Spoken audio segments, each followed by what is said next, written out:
The night my daughter got married, my ex-wife leaned over during the reception and whispered, "You know, none of this would have happened without me." She meant the venue, the flowers, the string quartet. She meant our daughter's happiness. She meant my life. I didn't say anything. I just picked up my glass of water and walked toward the dance floor, where my daughter was laughing with her new husband. That was the last time I let my ex-wife's words land anywhere near my chest. That was 4 years ago. Last month, she called me. Not to apologize, not to check in. She called because she needed something, and I was the only person left who might still pick up the phone. When I heard her voice, I thought about hanging up. Instead, I invited her to come by the workshop on Saturday morning. "I have something to show you," I told her. She assumed I meant the old garage where I used to tinker on weekends, the one she always called a waste of space and time. She had no idea what she was walking into. My name is Gerald. I am 63 years old. I live alone on 11 acres outside of Knoxville, Tennessee, and I build furniture by hand. I have built a life that looks nothing like the one I had when I was married, and everything like the one I always wanted. But I am getting ahead of myself. My ex-wife's name is Diane. We were married for 26 years. We had one daughter together, Cora, who is now 31 and lives in Asheville with her husband and a golden retriever named Biscuit.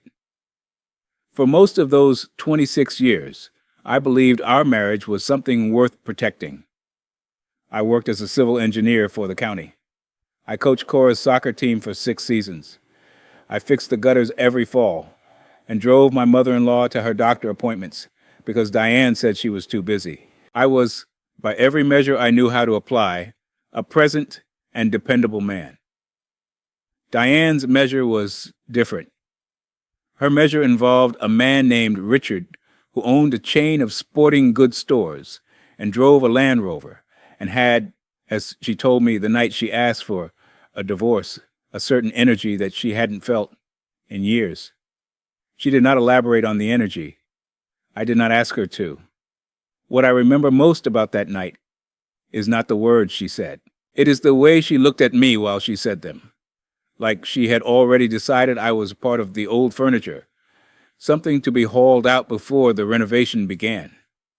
She said, "Gerald, you are a good man, but good isn't enough anymore." She said, "You've been coasting for years and you don't even know it." She said, "Without me pushing you, I honestly don't know what you would have amounted to." I sat across the kitchen table from her for a long time after that. The refrigerator hummed. The clock above the stove ticked. I could hear the television in Cora's old room. She was home from college for spring break and had no idea the ground beneath our family was opening up. I did not argue. I did not raise my voice. I did not throw those words back at her, though I had plenty I could have thrown. I simply sat there until I was sure my hands were steady, and then I got up and went to bed in the guest room. The divorce took 14 months. During those 14 months, I learned things about my marriage that I had been too trusting to look for.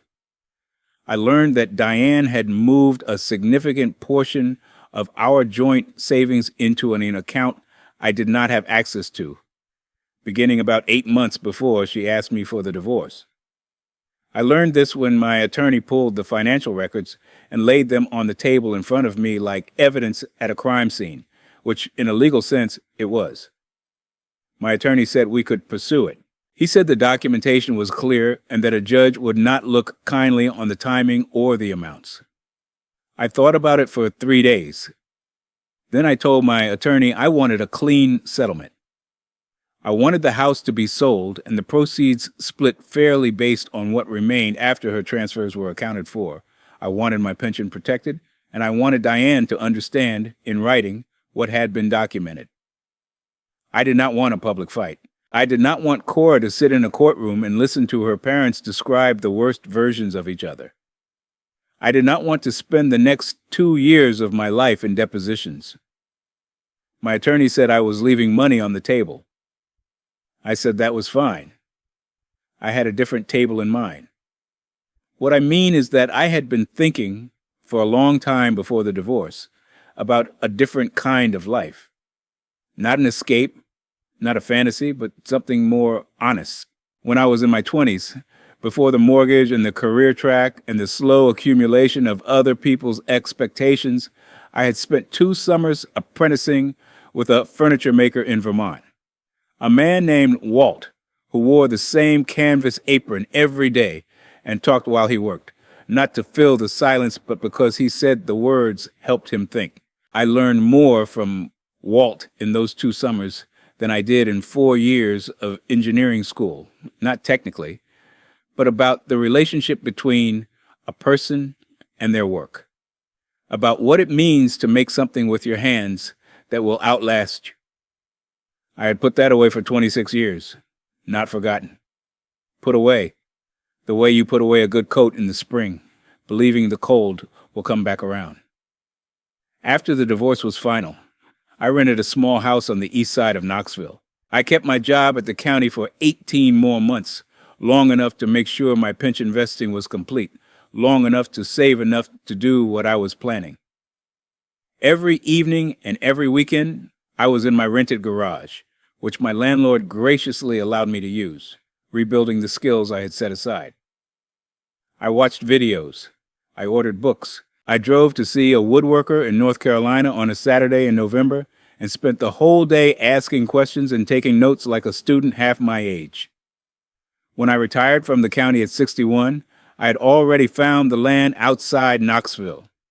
11 acres, a farmhouse that needed significant work, and a barn that I converted over 18 months into the best woodworking shop I have ever had the privilege of standing inside. Concrete floor, dust collection system, a row of south-facing windows that bring in the kind of light that makes you understand why painters talk about light the way they do. I built the shop myself, with help from 2 contractors for the electrical and the structural work. I built the workbenches.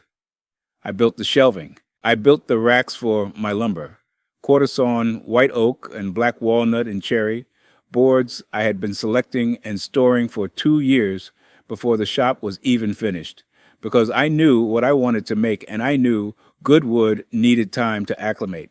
I did not tell Diane any of this, not because I was hiding it. There was simply no occasion. After the divorce was final, we communicated through Cora, and even then only when necessary. Diane had moved in with Richard within 6 months of our divorce being finalized.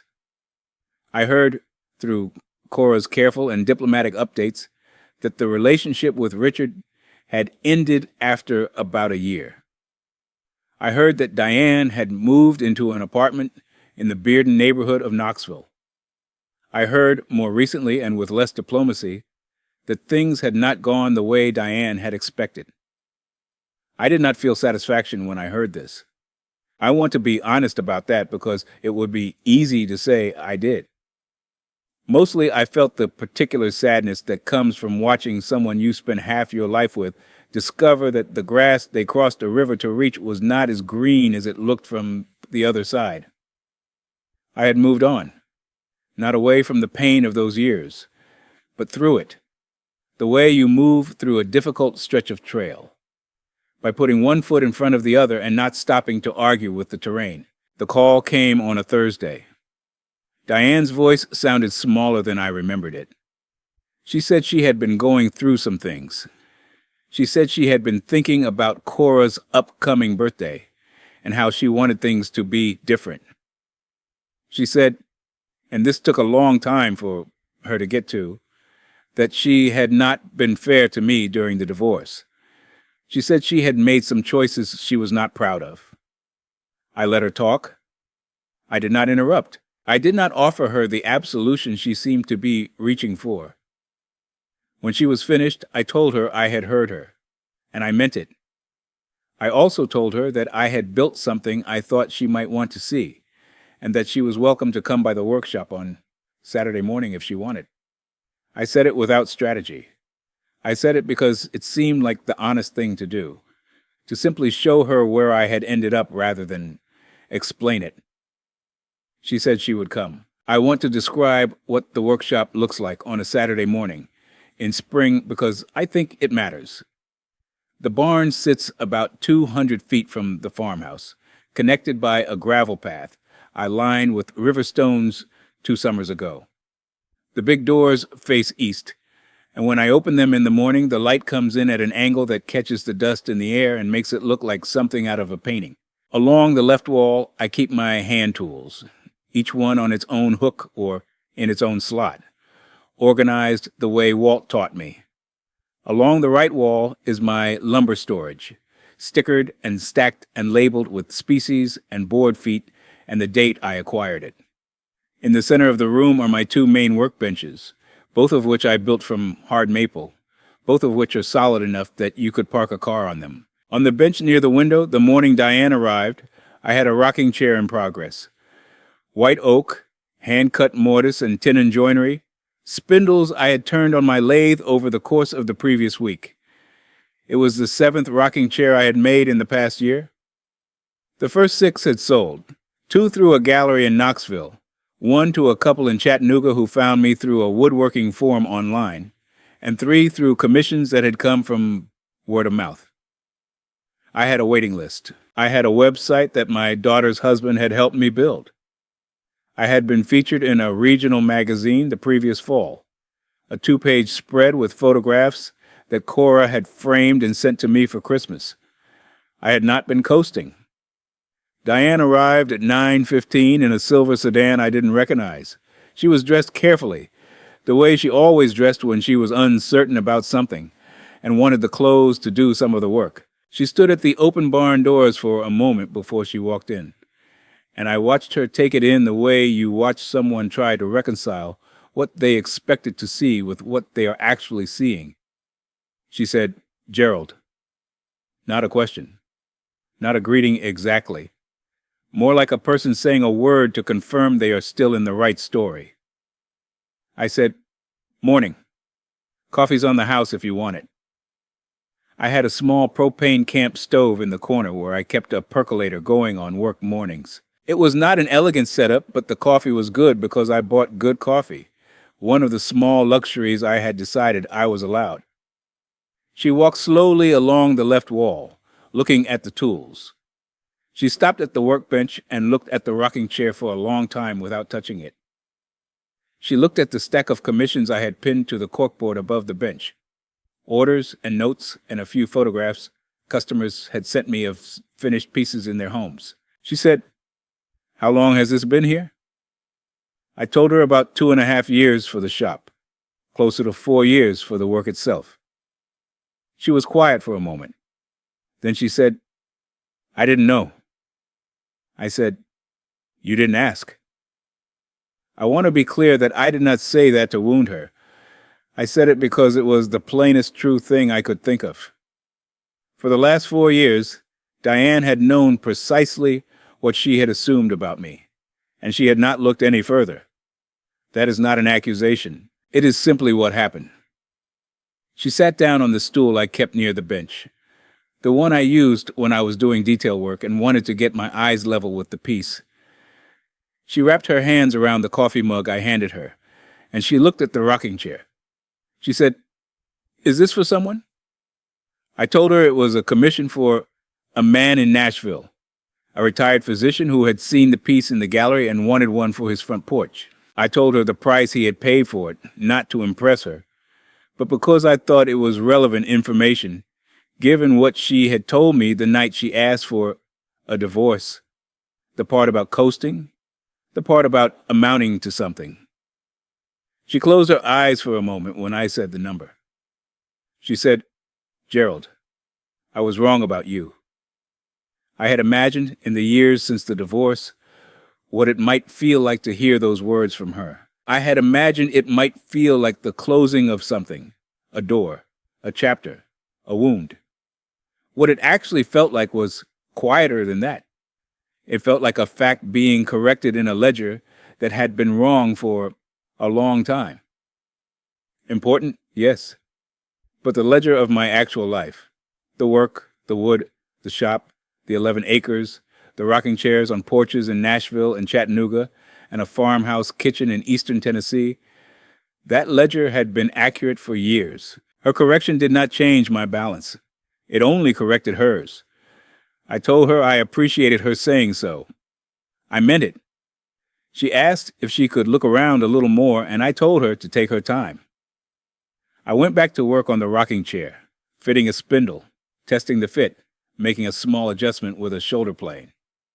The sound of the plane on the oak, that clean whisper of sharp iron on straight grain, is one of my favorite sounds in the world. It is a sound that requires everything to be right.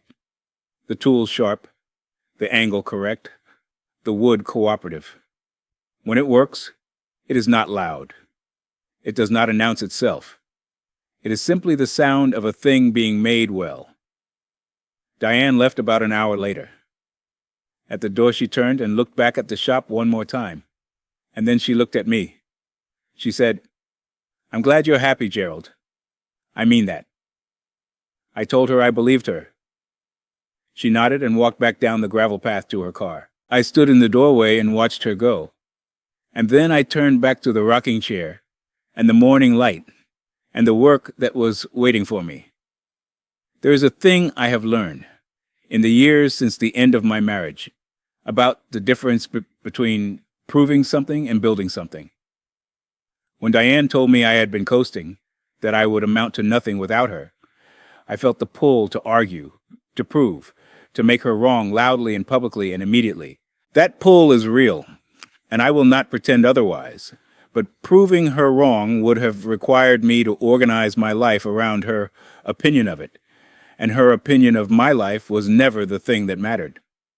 What mattered was the work. What mattered was Walt's voice in the back of my head, talking while he planed a board, telling me that a piece of furniture done right would be in someone's family for 100 years, that the maker's name would be forgotten, but the work would remain, and that this was not a tragedy but a grace. What mattered was Cora calling me on a Sunday evening to tell me that the blanket chest I made for her wedding gift, white oak with hand-cut dovetails, and her husband's initials inlaid in the lid, was the thing in their house that people always asked about first. What mattered was the man in Nashville, the retired physician, who wrote me a letter after the rocking chair arrived and told me he had sat in it on his porch every evening since, that it fit him perfectly, that it felt like it had been made for exactly that porch and exactly that man,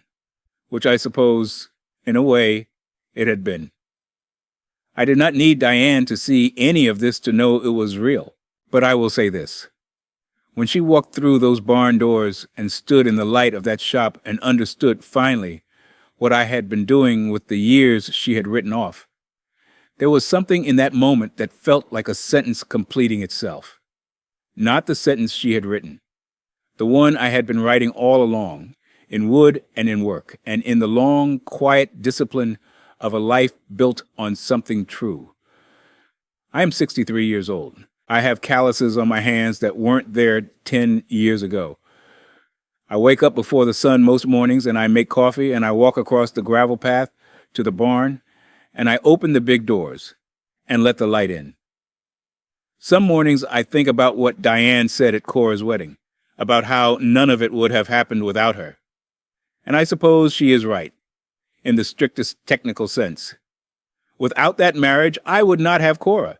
Without that divorce, I might have spent another 15 years doing work that paid well and meant little. The painful chapters were part of the book, but the book is mine. It always was. I have a rocking chair to finish.